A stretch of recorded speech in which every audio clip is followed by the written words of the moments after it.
दोस्तों भाई लोग नमस्कार। अभी की बड़ी अपडेट है कि hit machine trending star Khesari Lal Yadav का एक और न्यू भोजपुरी 2024 के बेहतरीन बवाल गाना लेकर आ रहे हैं। सबके बीच में उस गाना का फाइनल पोस्टर सबके बीच में जारी कर दिया गया है। इस वीडियो में इसी गाना जानकारी सबके बीच में किस चैनल पर कब लॉन्च किया, जो कब तक सुनने को मिलेगा।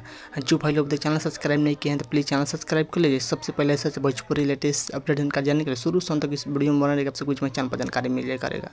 जी बोल बता दें, खेसारी लाल यादव गाना का टाइटल है टिकुलिया मारे जान। टिकुलिया मारे जान इस सॉन्ग को गाए हैं, यानी कि hit machine trending star Khesari Lal Yadav साथ में सेल्फी राज ने गाना गाया। यह डुएट गाना होने वाला है। ये गाना भोजपुरी फैंस का खूब दुलार प्यार मिलेगा।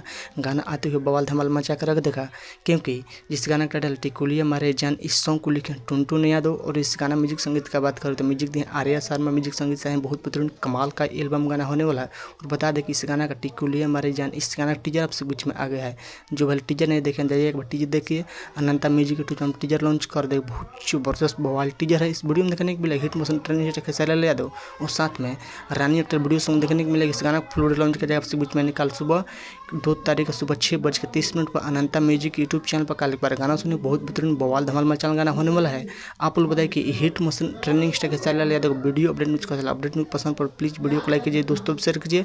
बस वीडियो मत नहीं मिलता है अगले वीडियो में। जय हिंद, जय भोजपुरी। धन्यवाद। दबा वीडियो शेयर कीजिए। कल एक बार गाना सुनिए टिकुलिया मारी जान। धन्यवाद, मिलता है अगले वीडियो में।